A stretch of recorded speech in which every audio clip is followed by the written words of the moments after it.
नमस्कार दोस्तों, स्वागत है आपका स्टडी फॉर सिविल सर्विसेज में। वीडियो को पूरा देखिए। कोई भी आपका फीडबैक है, कोई सजेशन है, तुरंत वीडियो में कमेंट करके जरूर बताइए। अच्छा लगे तो वीडियो लाइक जरूर कर लीजिए और ऐसे वीडियो लगातार फ्री में पाने के लिए चैनल को तुरंत सब्सक्राइब कर लीजिए और बेल आइकन को जरूर टैप कर लीजिए ताकि आगे भी सारे वीडियो आपको मिलते रहे। यूट्यूब में फॉलो करते हैं तो प्लीज ये वाला फ्री टेलीग्राम चैनल जरूर ज्वाइन कर लीजिएगा। सारे नोटिफिकेशन, सारे अपडेट यहीं पे आते हैं, ध्यान रखिएगा। स्टडी फॉर सिविल सर्विसेज का कोई भी पेड ग्रुप अगर आपको ज्वाइन करना है तो सिर्फ 856480530969608606089453864455 यही नंबर है हमारे, सिर्फ जहां पे कॉल या व्हाट्सएप कर सकते हैं।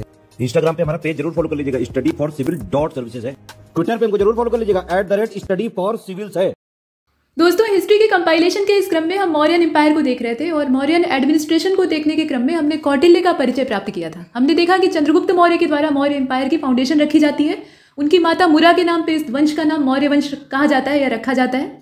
कौटिल्य का यहाँ मार्गदर्शन रहता है और चंद्रगुप्त का कुशल नेतृत्व रहता है और इसी वजह से मौर्य एम्पायर काफी प्रतिष्ठित होता है और लंबे समय तक चलता है। इसका विस्तार भी बहुत ज्यादा रहता है। अखंड भारत का जो स्वप्न चाणक्य के द्वारा देखा गया था, कहा जाता है कि चंद्रगुप्त ने उसे सार्थक किया और बाद में उसके जो सक्सेसर होते हैं वो उसे आगे ले जाते हैं। तो यहाँ ये सब देखने के बाद अभी इनका जो सेंट्रल एडमिनिस्ट्रेशन है इसको पहले देख लेते हैं और उसके बाद इनके समय के जो अध्यक्ष हैं, मतलब कौटिल्य का अर्थशास्त्र जो कि पॉलिटी की सबसे बेसिक और फाउंडेशन वाली बुक कही जाती है, उसमें कुछ अध्यक्षों का वर्णन है। ये जो अध्यक्ष यानी चेयरमैन होते थे, ये अलग अलग डिपार्टमेंट को संभालते थे, तो इसे भी हम देखेंगे। सेंट्रल एडमिनिस्ट्रेशन की बात अगर की जाए तो मौर्य प्रशासन पूरा ही, मौर्यन एम्पायर में जो पूरा एडमिनिस्ट्रेशन था ये सेंट्रलाइज था, यानी इसका जो एक सेंटर होता था उसमें राजा प्रतिष्ठित होता था, राजा ही सर्वे सर्वा होता था, बाकी जितने भी हैं वो उसके अधिकारी होते थे जो कि उसी के आदेश पर काम करते थे। गुप्त एम्पायर और मौर्य एम्पायर दोनों ही वैभवशाली थे, उनके पास संपदा और सामर्थ्य की कोई कमी नहीं थी, लेकिन गुप्त डायनेस्टी में कमजोरी यही रहती है कि वहां पर सामंतों को पनपने दिया जाता है। मौर्य व्यवस्था में सामंतों को पनपने नहीं दिया जाता है और ये जो सामंतशाही है ये राज्य को नुकसान पहुंचाती है, मतलब राज्य को कमजोर करती है।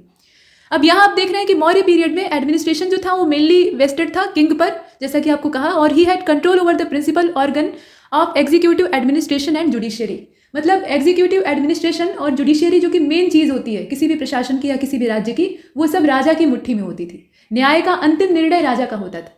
हालांकि न्यायाधीश छोटे स्तर के होते थे, लेकिन मेन जो न्याय करने का काम है यानी अंतिम फैसला सुनाने का सुप्रीम कोर्ट वाला जो काम है वो राजा करता था। और कौटिल्य के अर्थशास्त्र के हिसाब से और अशोक के जो इंस्क्रिप्शन है उनसे भी हमें ये सूचना प्राप्त होती है कि एक काउंसिल ऑफ मिनिस्टर हुआ करती थी जो कि मौर्य एम्पायर में एडमिनिस्ट्रेशन को पूरा कंट्रोल में करने का काम करती थी और इसे मंत्री परिषद कहा जाता था। काउंसिल ऑफ मिनिस्टर मतलब इसका जो मूल नाम था उस समय का वो मंत्री परिषद था। और पतंजलि का महाभाष्य जो कि कंपोज किया गया है इसी समय के आसपास, इसमें भी डिस्क्राइब किया गया है कि एक असेंबली हुआ करती थी ड्यूरिंग द चंद्रगुप्त मौर्य, मतलब during time of Chandragupta Maurya. Chandragupta Maurya का जो समय था उस समय असेंबली हुआ करती थी और ये जो असेंबली होती थी इसमें लोग अपनी राय व्यक्त करते थे, राजा उसी के हिसाब से, मतलब उनकी राय के हिसाब से और अपने व्यक्तिगत निर्णय के हिसाब से फैसले सुनाता था। Member of the council of minister were elected on merit. ऐसा नहीं था कि किसी को भी उठाया और मिनिस्टर बना दिया, इस तरीके का काम नहीं होता था। यहाँ पर सारा काम जो है यानी इलेक्शन का जो प्रोसेस था वो मेरिट पर बेस्ड था, यानी जैसा गुण जिसका होता था, जैसी योग्यता होती थी उसके हिसाब से उसको पोस्ट दी जाती थी या नहीं दी जाती थी, दोनों हो सकता है। और कभी कभी ऐसा होता था कि चाणक्य समय समय पर इंस्पेक्शन का काम करते थे और वो पाते थे कि कोई मिनिस्टर या कोई एडमिनिस्ट्रेटर अपने काम को ठीक ढंग से नहीं कर पा रहा है, तो वो उसका बाकायदा उपधा परीक्षण करते थे और उपधा परीक्षण करने के बाद, जैसे विद्यार्थियों का उपधा परीक्षण उस समय होता था ठीक वैसे ही, और उसके बाद जब उसका परीक्षण कर लेते थे और उन्हें ये ज्ञात हो जाता था कि ये किसी काम का नहीं, तो उसे वहां से रिप्लेस कर देते थे, मतलब उसे रिजाइन करना पड़ता था तत्काल। अब यहाँ आप देखें कि पुरोहित, सेनापति, कमांडर इन चीफ, इसके अलावा सन्निधाता, युवराज were prominent member of emperor's court cabinet. ये प्रोमिनेंट मेंबर होते थे। युवराज तो राजा का ही पुत्र या राज परिवार से ही संबंध रखता था और बाकी जो ऑफिसर है वो भी मेन है। तो ये सब हमने कुछ फुटकर जानकारियां देखी। अब यहाँ पर जो आप देख रहे हैं वो एक टेबल है और कौटिल्य के अर्थशास्त्र जो कि पॉलिटी की सबसे प्रामाणिक और सबसे स्टार्टिंग वाली ओरिजिन वाली बुक कही जाती है, तो इसमें अर्थशास्त्र में जो चेयरमैन डिस्क्राइब किए गए यानी अध्यक्षों का वर्णन प्राप्त होता है, उसे देख लेते हैं। तो ये जो चेयरमैन है ये और इनके कार्य ये एक साथ दिए हुए हैं, क्योंकि वर्तमान में इनकी क्या पोजीशन है जब तक हम ये नहीं जानेंगे तब तक हम इन्हें बेहतर नहीं समझ पाएंगे। तो सबसे पहला जो आप चेयरमैन यहाँ देख रहे हैं वो था पण्याध्यक्ष। ये जो पण्याध्यक्ष होता था, पण्य मतलब होता है व्यापार, तो ये वाणिज्य विभाग की देखरेख करता था, मतलब कॉमर्स सुपरिटेंडेंट की हैसियत इसकी होती थी। इसके बाद आप यहाँ सुराध्यक्ष को देख रहे हैं, तो सुराध्यक्ष जो था, सुरा मतलब होता है शराब, तो ये आबकारी विभाग का हेड हुआ करता था। सूनाध्यक्ष को देखिए, ये जो स्लॉटर हाउस होता था उसकी निगरानी रखने का काम करता था, मतलब बूचड़ खाने का अध्यक्ष होता था। गणिकाध्यक्ष को देखिए, तो ये जो वेश्याएं होती थी, प्रोस्टिट्यूट्स होती थी, उनकी निगरानी करने का या वेश्यावृत्ति जो है वो भ्रष्टाचार में न कन्वर्ट हो जाए, ये सब देखने का जिम्मा और उस पर कंट्रोल करने का जिम्मा ये इसका होता था। सीताध्यक्ष जो था ये एग्रीकल्चर का सुपरिटेंडेंट होता था। कृषि संबंधी जितने भी काम होते थे, चाहे वो लैंड रेवेन्यू हो, लैंड रेवेन्यू का मतलब यहाँ पे जो कृषि भूमि से संबंधित लैंड रेवेन्यू हो उसकी बात है। इसके अतिरिक्त फसल से संबंधित जो टैक्स डिसाइड करने की प्रणाली है वो सारा काम इसके जिम्मे होता था। इसके बाद आप अकाराध्यक्ष को देख रहे हैं, तो अकाराध्यक्ष जो था ये सुपरिटेंडेंट ऑफ माइन था। असल में अकार जो शब्द है ये माइंस के लिए इस्तेमाल होता है। अकार एक अर्ध संस्कृत शब्द है, तो ये जो संस्कृत वर्ड है इसमें अकार शब्द को माइन के लिए यूज़ किया गया और यहाँ पे सुपरिटेंडेंट था माइंस का। खुदाई का काम ये मगध एम्पायर में होता था, खनिज वहाँ भी निकलते थे जैसे कि लोहा या इस तरह के जो और मिनरल्स हैं वो प्राप्त होते थे। इसके बाद कूपाध्यक्ष होता था, तो ये कुप्याध्यक्ष या कूपाध्यक्ष कहलाता था। ये फॉरेस्ट ऑफिसर होता था और ये वनों की निगरानी, निरीक्षण इत्यादि का काम करता था। अब इसका मतलब ये नहीं कि ये लोग वृक्षारोपण का काम करते थे, इतना ज़्यादा पर्यावरण के प्रति जागरूकता नहीं थी। अगर होती तो मगध वाला जो क्षेत्र है वो एकदम से निर्वनीकरण उसका नहीं हो जाता। डिफॉरेस्टेशन वहाँ बहुत बड़े पैमाने पर हुआ क्योंकि पहले बहुत घना जंगल हुआ करता था, तो आधा तो वहाँ राज्य फैलाने के लिए आग लगाकर नष्ट कर दिया गया और जो बची कुची वन संपदा थी मौर्य काल में उसका भरपूर मात्रा में इस्तेमाल किया गया लकड़ी के महल और लकड़ी की तमाम चीज़ें बनाने में। और वहाँ रहने वाले जो वन्य पशु थे, जैसे ढेर सारे हाथी एक जमाने में मगध में पाए जाते थे। जरासंध की सेना ऐसे ही शक्तिशाली नहीं थी, उस जमाने में भी हाथी बहुत भरपूर मात्रा में उसकी सेना में थे और बाद में घनानंद की आर्मी में थे और मौर्य सेना में भी थे। आप देखते हैं कि चंद्रगुप्त मौर्य जो है वो सेल्यूकस निकेटर को ढेर सारे हाथी उपहार में देता है, तो वो कोई ऐसी अतिशयोक्ति नहीं है, सही बात है। उस जमाने में बहुत ज़्यादा हाथी हुआ करते थे। लेकिन आप देखिए कि अशोक का समय आते आते कलिंग वाले क्षेत्र को कॉन्क्वेयर करने का एक रीज़न ये भी था, हालांकि ये सबसे बड़ा कारण नहीं है लेकिन एक कारण ये भी था कि कलिंग क्षेत्र में हाथी उस समय काफ़ी ज़्यादा मात्रा में पाए जा रहे थे। इसका मतलब है कि मगध में उनकी तादाद कम हो गई थी और युद्ध लड़ने के लिए, राज्य की सुरक्षा के लिए हाथियों की ज़रूरत होती थी। तो यहाँ आप देख रहे हैं कि जो कूपाध्यक्ष होता था ये फॉरेस्ट ऑफिसर होता था, तो ये वृक्षारोपण और वनों के बढ़ोतरी का काम नहीं करवाता था, बल्कि जो जंगली उत्पाद है उनका मैनेजमेंट कैसे किया जाए, लकड़ी का सही से कटान कैसे हो, वो महल तक पहुँचे या फिर उसका सही तरीके से इस्तेमाल हो सके, इन सब की निगरानी करता था। इसके बाद कोष्ठगाराध्यक्ष है जो कि सुपरिटेंडेंट ऑफ ट्रेजरी होता था, यानी खजांची होता था मोटे शब्द में कहें तो। और यहाँ आप देखें आयुधगाराध्यक्ष, तो आयुध माने हथियार से तात्पर्य होता है, तो ये आर्मरी का सुपरिटेंडेंट होता था। मतलब जो आर्मरी होती थी उसका पूरा देख रेख, निगरानी, निरीक्षण का जिम्मा इसका होता था और इसके बहुत सारे मातहत ऑफिशियल्स होते थे। ऐसा नहीं था कि सिर्फ अकेले यही लोग देखते थे, ये तो हेड होते थे। इसके बाद इधर साइड वाली टेबल में चलते हैं, तो यहाँ आप देख रहे हैं देवताध्यक्ष को। देवताध्यक्ष जो था ये रिलीजियस जो ऑर्गेनाइजेशन होते थे उनका हेड था और उनसे संबंधित काम किया करता था। पौतवाध्यक्ष जो होता था ये क्या करता था, तो पौतवाध्यक्ष का काम था जितना भी स्टैंडर्डाइज वेट और मीज़र का काम होता था, मतलब उसका इंचार्ज ये था कि उसके इंस्पेक्शन का काम करता था। इसके अलावा आप यहाँ देखें अश्वाध्यक्ष, ये जो घुड़सवार सेना होती थी उसका कंट्रोल करता था। घोड़ों को चुनकर खरीद कर ले आना, उन्हें प्रशिक्षित करना, फिर आर्मी में भर्ती करना, सैनिकों को घोड़े के साथ लगाना, ये सब चीज़ें इसकी थी। और हस्ताध्यक्ष का सेम यही काम हाथियों के साथ था, हाथियों को जंगल से पकड़ कर लाना, ट्रेंड करना, क्योंकि जंगली हाथी को ट्रेंड करना इतना आसान नहीं होता है। हालांकि बच्चे इस काम में ले आए जाते थे ताकि वो बड़े रहने तक राज्य की सेवा करें। इसके बाद आप देखें स्वर्णाध्यक्ष, तो मतलब ये ऐसा ऑफिशियल होता था जो कि सोने की निगरानी करता था, क्योंकि सोना एक मूल संपदा मानी जाती थी, आज के समय में भी है क्योंकि ये मूल्यवान धातु है। तो राज्य में जो सोने के भंडार थे उनका मैनेजमेंट करने का जिम्मा ये स्वर्णाध्यक्ष का था।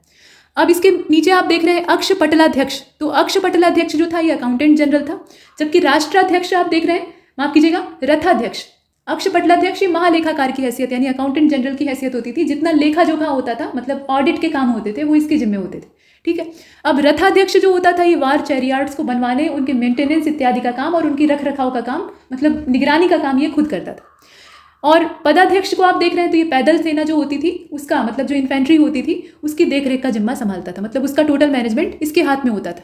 और लास्ट में पड़ाध्यक्ष को आप देख रहे हैं, तो व्यापार, मूल्य निर्धारण, इसके अलावा जितनी भी मतलब मैन्युफैक्चरिंग यूनिट्स हैं राज्य में चलने वाली, वहाँ से वस्तुओं की खरीद फरोख्त, इन सबको कंट्रोल में करने का काम ये करता था। अब इसके नीचे कुछ और ऑफिशियल्स हैं, जैसे कि शुल्काध्यक्ष है और सूत्राध्यक्ष, लौहाध्यक्ष जैसे नाम आपको दिखाई दे रहे हैं। शुल्काध्यक्ष जो होता था ये ट्रेड टैक्स कलेक्ट करने का काम करता था, शुल्क वसूलता था, इसीलिए इसका नाम है शुल्काध्यक्ष। और ये शुल्क कैसा होता था, तो ये ट्रेड टैक्स होता था।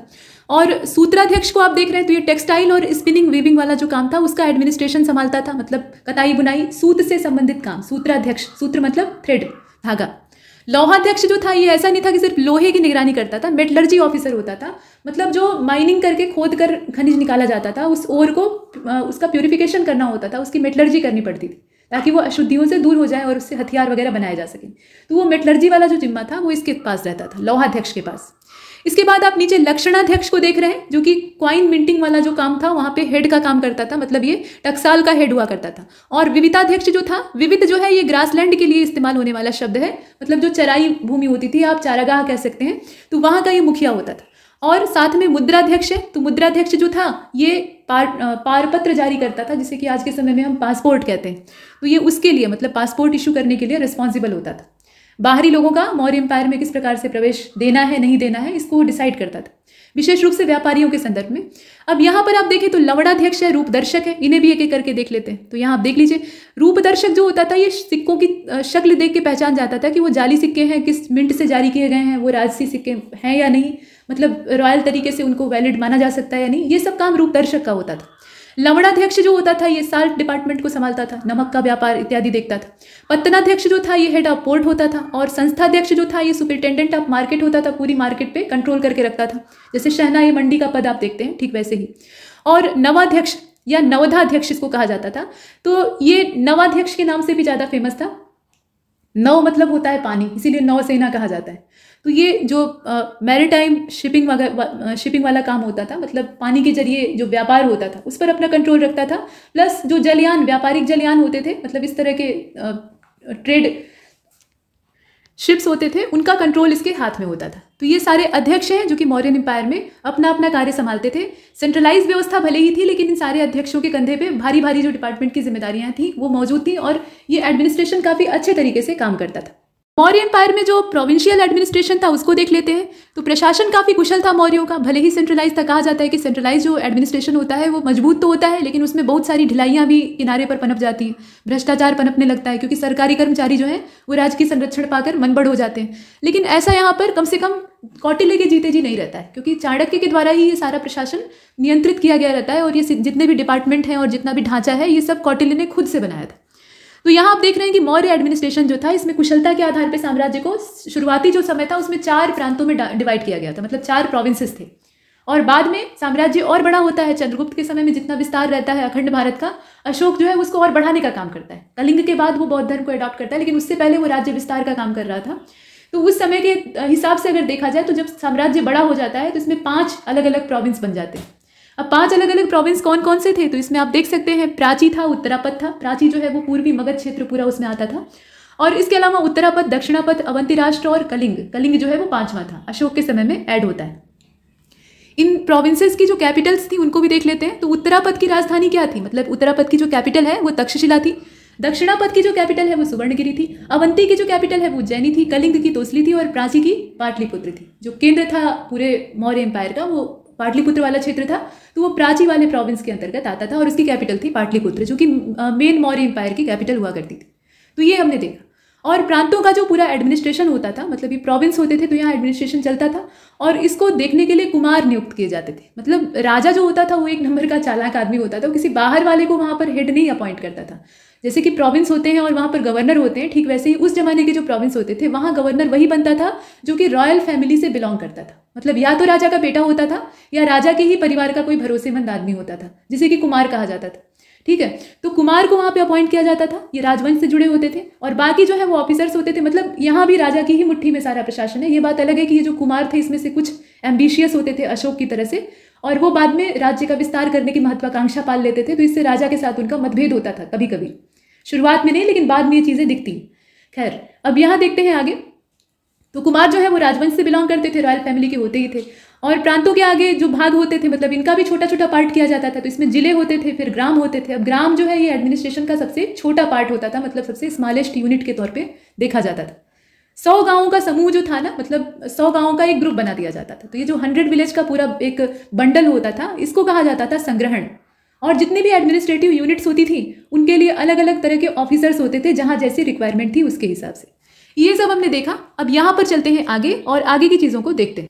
मौर्य पीरियड या कोई भी जो रॉयल पीरियड चला, मतलब जितनी भी डायनेस्टीज थी, उसमें राजा की आय का या राज्य की आय का मेन सोर्स होता था टैक्स।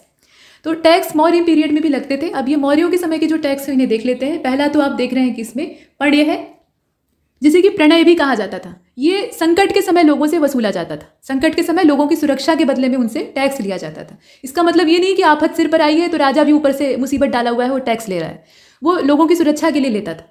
इसके बाद विष्टि जो था ये बधुआ मजदूरी मतलब जो फोर्स्ड लेबर होता है उसके एवज में या वैसे वसूला जाने वाला टैक्स था। इसके बाद आप उत्संग को देख रहे हैं, तो ये a gift given to the king, मतलब राजा को आपने उपहार दे दिया या गिफ्ट दे दिया कोई, तो वो उत्संग कहलाता था। और कोई भेंट दी तो वो बलि होती है। बलि जो होता था ना वो रिलीजियस टैक्स के तौर पे देखा जाता था, मतलब धार्मिक अवसरों या धार्मिक अनुष्ठान के एवज में राजा को दिया जाता था। हिरण्य जो था ये नगद टैक्स होता था, मतलब कैश के रूप में दिया जाता था। रज्जु जो था ये टैक्स एक तरह का अलग ही टाइप का होता था, जैसे पहले के समय में, आज के ज़माने में जैसे चकबंदी होती है तो वैसे मौर्य एम्पायर में भी होती थी। और लैंड मेजरमेंट के एवज में ये टैक्स चार्ज में लिया जाता था, मतलब वसूला जाता था, तो ये कहलाता था रज्जु। और चोर रज्जु जो है ये वॉचमैन टैक्स होता था, चोरों को पकड़ने की एवज में वसूला जाता था नागरिकों से। विविध जो था ये ग्रेजिंग टैक्स था, विविधाध्यक्ष आपने अभी देखा है ऊपर। इसके बाद आप देखें यहाँ पे और भी तरह के टैक्स हैं, जैसे कि कौष्ठक्य या कौष्टक्य। ये जो कौष्टक्य था ये जो गवर्नमेंट के रिजर्वायर होते थे उनके नीचे की जो जमीन होती थी, क्योंकि जो रिजर्वायर है या जो पॉन्ड होते थे उसका पानी इस्तेमाल करने वाली जनता होती थी, और ऐसा माना जाता था कि उसके नीचे जो जमीन का एरिया कवर है, तालाब खुदा जाता है तो किसी जमीन पर खोदा जाता है, वो जमीन राजा की है, तो उसकी एवज में राजा को जनता को कर देना चाहिए, मतलब राजा जो है वो वसूलेगा कर, ये कहने का मतलब है। तो कौष्ठक्य। इसके बाद वर्तनी जो होता था ये इम्पोर्ट टैक्स होता था, एक तरह का इम्पोर्ट टैक्स है। और यहाँ पे आप देख रहे हैं ये वर्तनी के नीचे अतिवाहिका है, तो ये मार्गदर्शन कर होता था, मतलब इसे गाइडेंस टैक्स के तौर पे आप देखिए। सोल्जर्स की जो फीस होती थी इसको गुल्मदेही कहा जाता था, गुलमदेही या गुल्मदेही। और आयात कर के तौर पे देखें, मतलब इम्पोर्ट टैक्स के तौर पे, तो 1/5 of the value of commodity imported was taken as revenue, इसे रेवेन्यू के तौर पे लिया जाता था। 1/5 आप याद रखिएगा, कभी कभी रेशियो पूछा जाता है। The market tax which was again levied on imposed good was called द्वारदेय, जो फिर से वसूला जाता था, मतलब आयातित वस्तुओं पर दोबारा लगाया जाता था, उसको द्वारदेय कहा जाता था, मतलब द्वार पर वो देय होता था। एंटर करने के समय जब उसको अंदर आने दिया जाता था, परमिट दिया जाता था, तो उस समय द्वारदेय। आजकल के समय की जो कस्टम ड्यूटी लगती है ना, उसी तरीके से आप समझ सकते हैं। और साथ में आयात कर का ये 1/5 होता था, ये आपने देखा। और लास्ट में एक सबसे इंटरेस्टिंग टैक्स है, वो है मूशिका टैक्स। ये मूशिका कर जो होता था ये उस समय भी ये पता लगता है कि प्लेग की महामारी काफ़ी चरम सीमा पर थी, यानी महामारियाँ उस जमाने में भी इसी टाइप की थी, हैजा प्लेग इत्यादि। तो ये प्लेग को रोकने के लिए लगने वाला टैक्स था, मतलब चूहों पर नियंत्रण करने का काम ये राज्य के द्वारा किया जाता था। अब कैसे करते थे वो सोचने वाली बात है। तो ये मूशिका कर लगता था, मूषक माने चूहा। मौर्यों की रेवेन्यू इनकम को एक बार देख लेते हैं। तो यहाँ जो रेवेन्यू इनकम है उसे आप ध्यान से देखें, इसमें कई सारे, जैसे कि पहला तो दुर्ग है, ये सब इनकम है, ये टैक्स नहीं है, ये ध्यान दीजिएगा, मतलब टैक्स के जरिए ही इन्हें वसूला गया है, लेकिन ये जो है ये इनकम है। तो दुर्ग जो थी ये रिसीव होती थी टाउन से, मतलब ये इनकम कहाँ से रिसीव होती थी, जो टाउन से यानी कस्बे होते थे वहाँ से ली जाती थी। राष्ट्र जो थी वो डिस्ट्रिक्ट लेवल की वसूली गई टैक्स से प्राप्त इनकम थी, जो कि जनपदों से यानी जो डिस्ट्रिक्ट्स होते थे उनसे ली जाती थी, मतलब जिलों से ली जाती थी। सेतु जो इनकम थी ये फल फूल या जो वेजिटेशन होता था उससे प्राप्त इनकम होती थी, मतलब ये वनस्पति उत्पाद ही होते थे, ये कोई नगद नहीं होता था। ब्रज जो था ये जानवरों से प्राप्त होता था, मतलब दूध दही या जो एनिमल प्रोडक्ट होते हैं वो सब इसमें आता था। सीता ये लैंड स्टेट लैंड से प्राप्त इनकम होती थी, मतलब इसमें अनाज होता था। कुल मिलाकर इनकम का जो स्वरूप था वो कैसा था, ये ग्रेन के रूप में था। और उदक भाग ये इरिगेशन टैक्स था, प्रश्न पूछा गया है यहाँ से, और ये सारे जो है ना ये बहुत ज़्यादा महत्वपूर्ण है। मौर्यन एडमिनिस्ट्रेशन से क्वेश्चन आता ही आता है, हर बार कुछ ना कुछ घुमा फिरा कर पूछ लेते हैं। इसके बाद आप उदक भाग के नीचे हिरण्य को देख रहे हैं, जो कि कैश रेवेन्यू होता था, जो कि नगद ही वसूला जाता था उस जमाने की जो भी मुद्रा निर्धारित की गई थी उसके हिसाब से। तो यहाँ तक हमने देखा। चंद्रगुप्त मौर्य को देख लेते हैं। सबसे पहले मौर्य वंश की स्थापना ही इसीलिए की थी, 321 से लेकर 297 ईसा पूर्व का जो टाइम पीरियड है, यानी बिफोर जीसस क्राइस्ट, उसे हम लोग देख रहे हैं। तो ईसा मसीह के जन्म से 321 वर्ष पीछे की बात है। आप समझ लीजिए कि कितना पुराना हमारा इतिहास है। तो Maurya dynasty founded by Chandragupta Maurya with the help of his mentor Chanakya.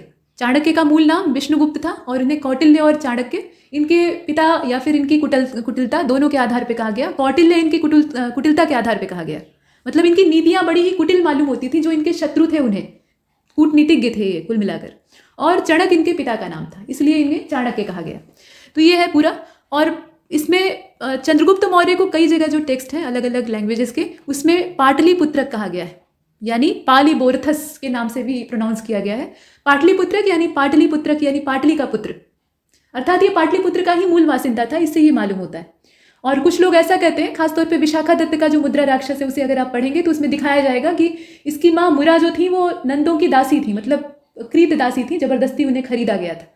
और ये जो था ये मौर्यों की ही वंशावली की एक संतान था, मतलब उन्हीं की संतति था, जो कि बाद में अपना अधिकार प्राप्त कर लेता है, ऐसा विशाखा दत्त के द्वारा लिखा गया है। और बाकी जो टेक्स्ट हैं जैसे कि बुद्धिज्म में जो टेक्स्ट हैं उनमें कुछ अलग ही लिखा हुआ है। तो हर विद्वानों में या हर जो किताब है उसके अंदर मतभेद दिखाई देते हैं।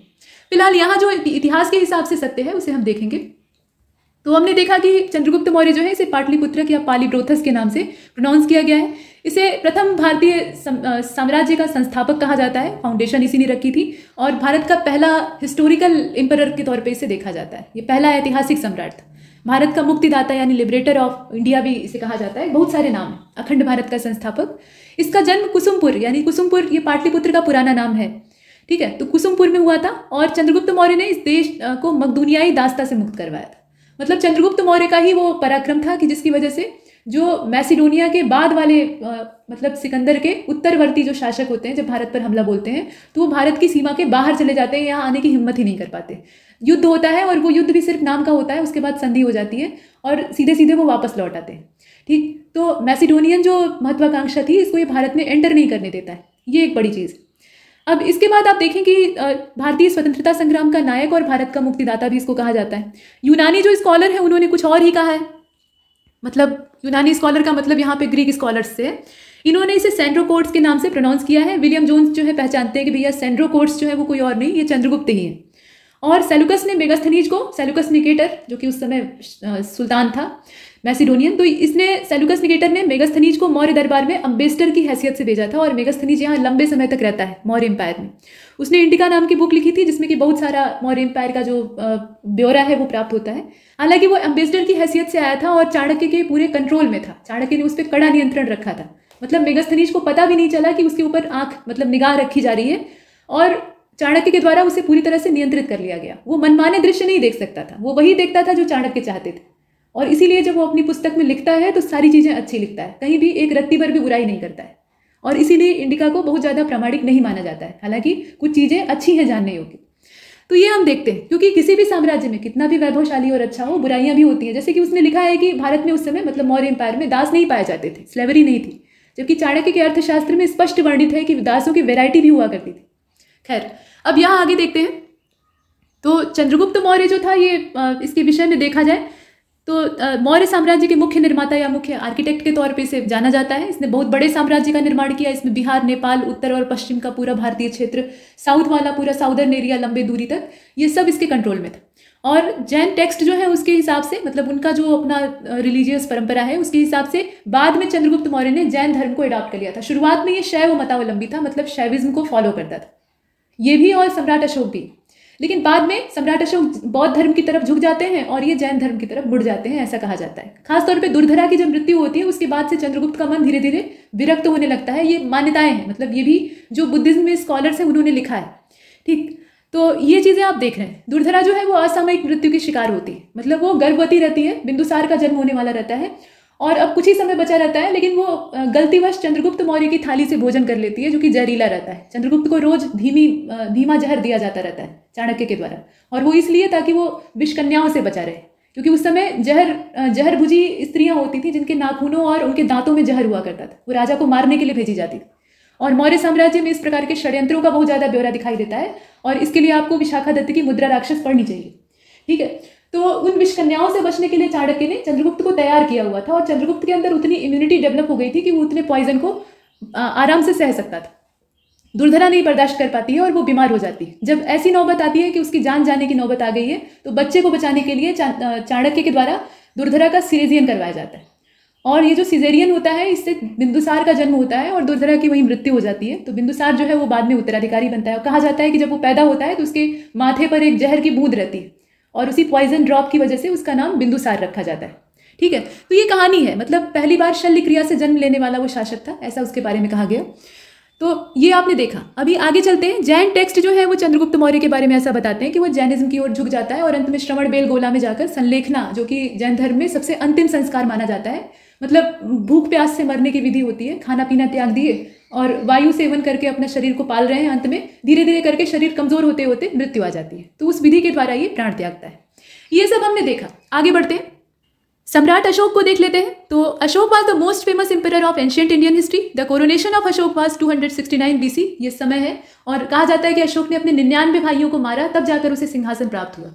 उसके रास्ते में बहुत लंबा सफर था, मतलब बहुत सारे कांटे थे, सीधा रास्ता नहीं था। कहने के लिए तो चंद्रगुप्त मौर्य और बिंदुसार का बना बनाया साम्राज्य उसके सामने था, लेकिन बिंदुसार की कई सारी पत्नियां थीं और बहुत सारे उसके उत्तराधिकारी थे, और बिंदुसार के द्वारा जायज़ तौर पे अशोक को उत्तराधिकारी अपॉइंट नहीं किया गया था, इसीलिए दिक्कतें आती हैं। बाद उसके जो बाकी भाई रहते हैं वो उसका विरोध करते हैं, लेकिन इन सारे विरोधों को समाप्त करके अशोक अपनी योग्यता को सिद्ध करते हैं और सिंहासन प्राप्त करते हैं। तो ये है 269 BC में इसका कोरोनेशन होता है। और अशोक नाम और इसकी जो टाइटल है ये सब आप देख लीजिए, मतलब अशोक नाम का जिक्र कहाँ पर होता है, इसकी टाइटल्स और क्या क्या थी। तो अशोक वर्धन के नाम से इसको जाना जाता है, मतलब अशोक वर्धन के नाम से इसको प्रोनाउंस किया गया है विष्णु पुराण में। और विष्णु पुराण ये वही टेक्स्ट है, ये रिलीजियस टेक्स्ट है, वैदिक इसको नहीं कहेंगे, वेदों से अलग है, मतलब पुराण जो है उनका वेदों से संबंध नहीं है, ये बाद के हैं। तो विष्णु पुराण में मौर्य डायनेस्टी की पूरी इंफॉर्मेशन, इनकी जो पूरी क्रोनोलॉजी है वो मिलती है। तो इसमें अशोक वर्धन के नाम से इसे प्रोनाउंस किया गया है। और ये जो चित्र आप देख रहे हैं ना, यहाँ अधूरा सा चित्र, इसमें राजा के तौर पे दिखाया गया है और किनारे सिर के चारों ओर ऑरा दिखाया गया है, मतलब तेज निकलता हुआ दिखाया गया है। तो ये जो चित्रांकन है ये विष्णु पुराण में जो वर्णन किया गया है राजा का, मतलब राजा अशोक का, उसी के आधार पर यहाँ चित्र बनाया गया है, मतलब राजा को एक देवता की हैसियत से वहाँ पर दर्शाया गया है।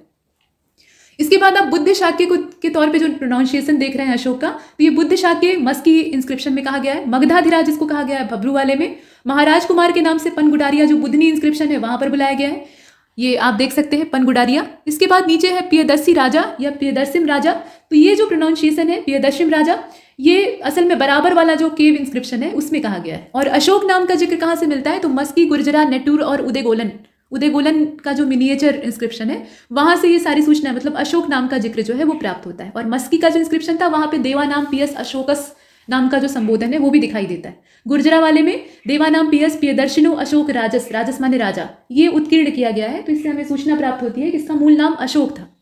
और देवानाम प्रियदर्शी ये रुमिनदेही और निगलीवा, इसके अलावा रूपनाथ, गिरनार, इस तरह के जो फुटकर लेख हैं वहां से दिखाई देता है। प्रियदर्शी या प्रियदर्शी जो इसे कहा गया है मूल रूप से प्रियदर्शी, ये विराट क्षेत्र जो भब्रू वाला है वहां से प्राप्त होता है, कंधार से प्राप्त होता है, और दीपवंश नाम का जो ग्रंथ है वहां से भी मिलता है इस तरह का प्रोनाउंसिएशन।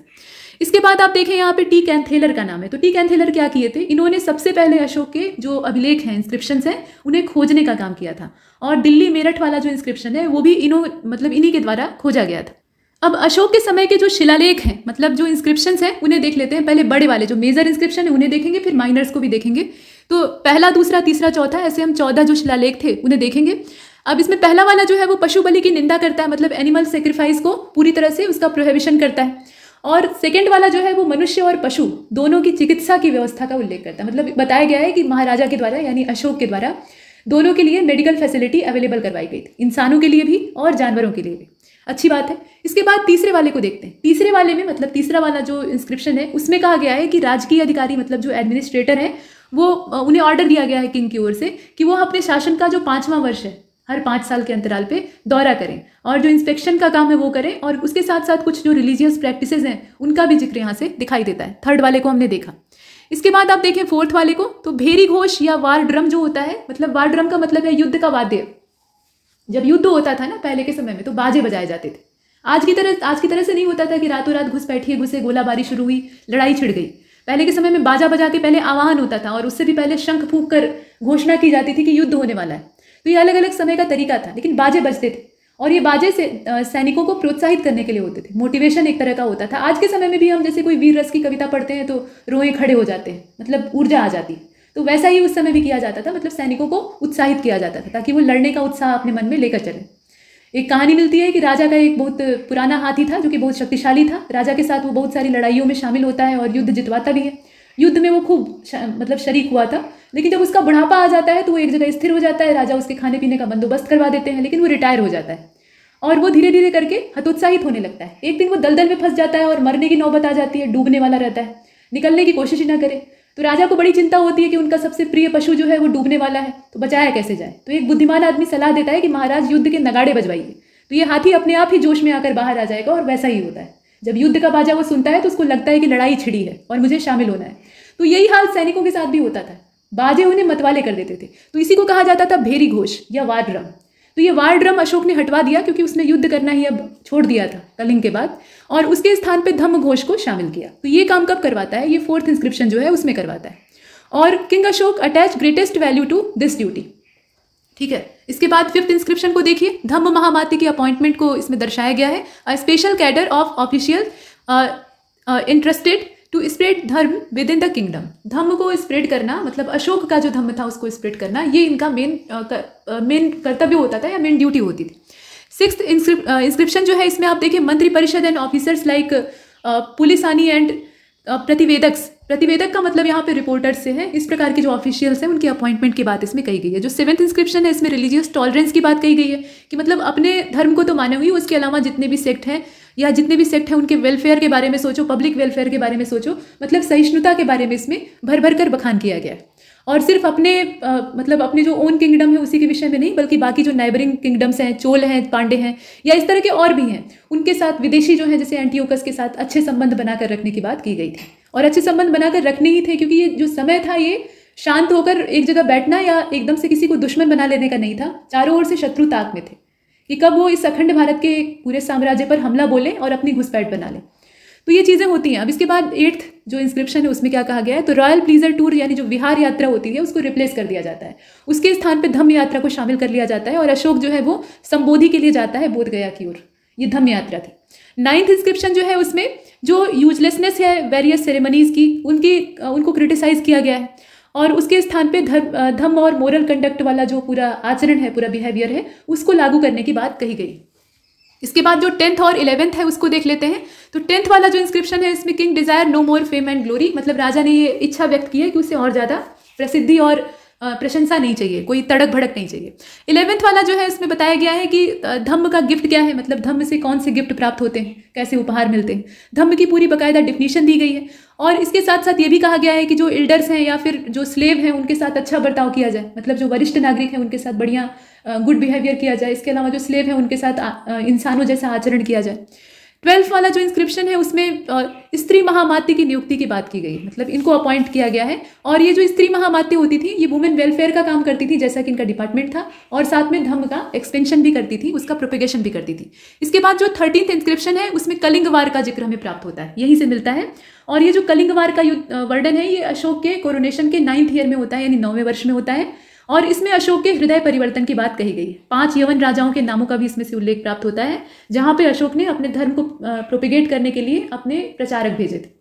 और 14वां वाला जो है इसमें जनता को रिलीजियस लाइफ बिताने का जो संदेश है वो अशोक के द्वारा दिया जाता है, मतलब धम्म का पालन करने का निर्देश दिया जाता है। ये सारा है। इसके बाद आप यहाँ देख रहे हैं अशोक के इंस्क्रिप्शंस को, तो बराबर और नागार्जुन केव वाला जो है इसके एक्सप्लोरर कौन थे, हैरिंगटन थे, और ये 1785 का टाइम है। इलाहाबाद पिलर इंस्क्रिप्शन जो है ये बर्ट के द्वारा खोजा गया था 1834 में। भब्रू वाला जो है ये कैप्टन बर्ट यानी उन्हीं ने खोजा था, 1840 का समय है। इसके बाद रामपुरवा को आप देख रहे हैं ये जेम्स कार्लाइल के द्वारा खोजा गया था 1872 में। कॉलोनियल एलिस के द्वारा खोजा गया था 1872 में रूपनाथ इंस्क्रिप्शन को। और 3 इंस्क्रिप्शन जो मैसूर से खोजे गए हैं ये राइस के द्वारा खोजे गए थे 1891 में। ये 3 इंस्क्रिप्शन जो मैसूर में खोजे गए इन्हें आप देख रहे हैं। निगलीवा वाला जो पिलर इंस्क्रिप्शन है यहाँ आप देख सकते हैं ये फ्यूरर के द्वारा खोजा गया था, और फ्यूरर ने ही रुमिनदेही को भी खोजा था 1895 और 1896। सारनाथ वाला ये ऑरेलस्टाइन ने खोजा था 1905 में। और मस्की का जो है ये बेडन के द्वारा 1915 में, जबकि अणु घोष के द्वारा खोजा गया था यरगुडी इंस्क्रिप्शन को, जो कि 1916-17 की बात है। यहाँ तक हमने अशोक का परिचय प्राप्त किया।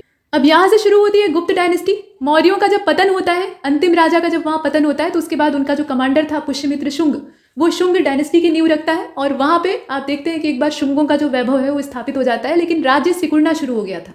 ये अशोक के धम्म का पालन करने से ही स्टार्ट होता है, मतलब वहीं से शुरू होता है। क्योंकि जब अशोक युद्ध नीति को छोड़कर धम्म नीति को अपना लेता है तो धीरे धीरे धम्म प्रचार में जुट जाता है और अहिंसा का पालन करने लगता है। हालांकि अशोक के समय तक व्यवस्था संभली ही थी, लेकिन बाद वाले जितने भी सक्सेसर थे वो उतना ज़्यादा उपयोगी नहीं सिद्ध हो पाते हैं, वो धर्म प्रचारक बनकर रह जाते हैं और राजा की हैसियत उनकी घटने लगती है। तो इससे जो बना बनाया मौर्य साम्राज्य था वो बिखरना शुरू हो जाता है।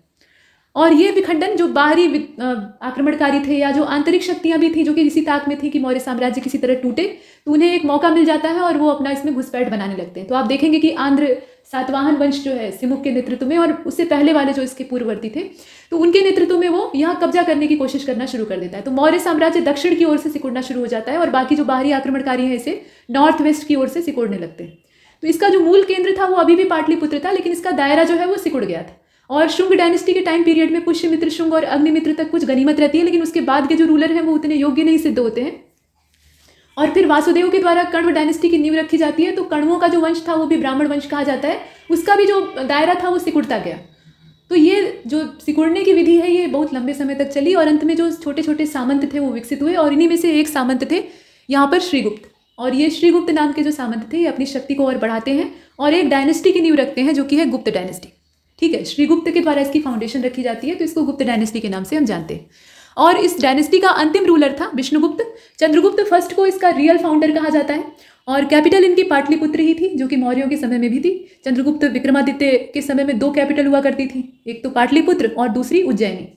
अब इसमें चंद्रगुप्त फर्स्ट से ही देखना शुरू करेंगे। हालांकि आप देखेंगे तो जिन इंस्क्रिप्शन गुप्तों के समय के प्राप्त हुए हैं उसमें घटोत्कच और श्रीगुप्त की भी जानकारी मिलती है, और ज़्यादातर जो इनकी क्रोनोलॉजी है वो घटोत्कच से प्राप्त होती है। लेकिन मेन जो यहाँ फाउंडर है वो चंद्रगुप्त फर्स्ट है, तो यहाँ से देखना स्टार्ट करते हैं। 319 से लेकर 336 या 335 ये एडी का टाइम पीरियड है, यानी ईस्वी का समय है। तो Chandragupta first was the first Gupta ruler to assume the title of महाराजाधिराज। महाराजाधिराज की टाइटल को एज्यूम करने वाला ये पहला गुप्त शासक था, और इसने जो एज्यूम किया था वो गलत नहीं किया था। इसके अंदर वैभव था, ये शक्तिशाली राजा था, पराक्रम था। और this made Pataliputra the capital of Guptas. Chandragupta first is considered to be the real founder of Guptas because he was who raised the Gupta from status of Samant to position of ruler। देखिए यहाँ पे इसे real founder क्यों कहा जाता है? हालांकि foundation रखने वाले तो श्रीगुप्त थे, लेकिन उनके समय में भी जो इनकी हैसियत थी वो सामंतों की थी। घटोत्कच के जमाने में भी जो इनकी हैसियत थी वो एक सामंत की थी, लेकिन चंद्रगुप्त फर्स्ट के समय में ये एक राजा के तौर पर सामने आते हैं और टाइटल भी एज्यूम करते हैं महाराजाधिराज की। अब यहाँ पर हेमचंद्र चौधरी के द्वारा जो ब्यौरा प्राप्त होता है उनके हिसाब से Chandragupta first to be the founder of second Magadha empire. मतलब इन्होंने ऐसा कंसीडर किया है कि चंद्रगुप्त फर्स्ट जो है ये सेकंड मगध एम्पायर का फाउंडर था, और सही भी है, ये गलत नहीं है। अकॉर्डिंग टू वायु पुराण, जैसे कि मौर्य वंश की जानकारी हमें विष्णु पुराण से प्राप्त होती है, वैसे ही जो ये गुप्त डायनेस्टी है इसकी पूरी इन्फॉर्मेशन हमें वायु पुराण से प्राप्त होती है। तो यहाँ आप देखें कि ये सेकंड मगध एम्पायर के तौर पे उभर कर सामने आता है, और वायु पुराण के according his empire extended from Magadha in the east to Prayag in the west. इसका जो एक्सटेंशन है हालांकि बहुत बड़ा नहीं है, मतलब ईस्ट में मगध से लेकर वेस्ट में प्रयाग तक ही फैला था, और इसमें साकेत भी आता था। हालांकि एक बड़ा मैदानी क्षेत्र हो सकता है, लेकिन आप मौर्य एम्पायर से अगर कंपेयर करेंगे तो ये कुछ भी नहीं। इसके बाद आप चंद्रगुप्त फर्स्ट के बारे में और भी जानकारियों को देखें। चंद्रगुप्त फर्स्ट स्टार्टेड द गुप्त era in 319-20 AD। This era is first use in Mathura inscription of Chandragupta second, यानी विक्रमादित्य। चंद्रगुप्त मैरिड कुमार देवी। अब यहाँ देखिए, चंद्रगुप्त ने कुमार देवी के साथ विवाह किया था, the daughter of the Licchavi king Vrishdev 13। Vrishdev 13 या वृषभदेव 13 जो थे ये 13वें नंबर के राजा थे अपनी डायनेस्टी के। तो इनकी पुत्री का नाम था कुमार देवी, उनके साथ चंद्रगुप्त प्रथम का विवाह हुआ था। Enhanced his power and prestige by marrying Kumar Devi, princess of Lichchhavi clan of Nepal. Nepal के लिच्छवीगढ़ राज्य की राजकुमारी थी। तो जब इनसे चंद्रगुप्त फर्स्ट का विवाह होता है तो इनकी शक्ति और ज़्यादा बढ़ जाती है। तो वैवाहिक संबंध पहले के समय में ताकत बढ़ाने का एक तरीका होते थे, मतलब इसमें भी कूटनीति होती थी, कहने का मतलब ये। Since the Guptas were probably Vaishya by caste, marriage into Kshatriya clan granted legitimacy, prestige and strength to the Guptas।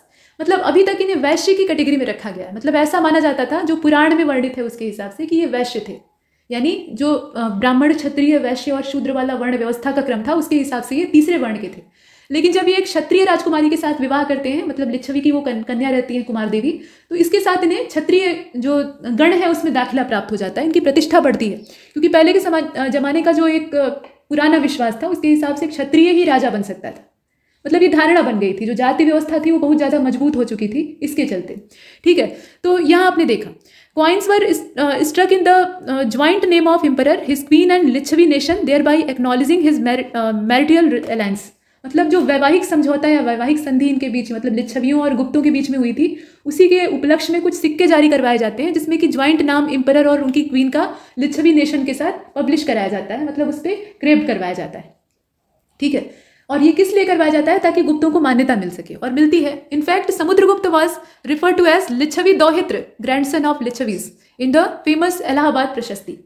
Prayag प्रशस्ति जो है उसमें ये समुद्रगुप्त को लिच्छवी दोहित्र के नाम से प्रोनाउंस किया गया है। तो उसके पीछे रीजन क्या है वो आपने देखा। समुद्रगुप्त परिक्रमांक को हम लोग अगले एपिसोड में यानी अगले वीडियो में देखेंगे। प्रयाग प्रशस्ति में इनकी बहुत सारी प्रशंसा है, और प्रयाग प्रशस्ति में इनके बारे में जितनी भी बातें कही गई हैं उसमें से आधे से अधिक सत्य हैं ऐसा माना जाता है। और इसमें कुछ विदेशी जो हिस्टोरियन हैं उनका अपना भी मत है, जैसे कि विंसेंट स्मिथ ने कहा था कि समुद्रगुप्त जो है ये भारत के नेपोलियन है। ठीक है, तो इनके बारे में इंफॉर्मेशन जो है वो नेक्स्ट वीडियो में। इसमें इतना ही, और तब तक के लिए नमस्कार।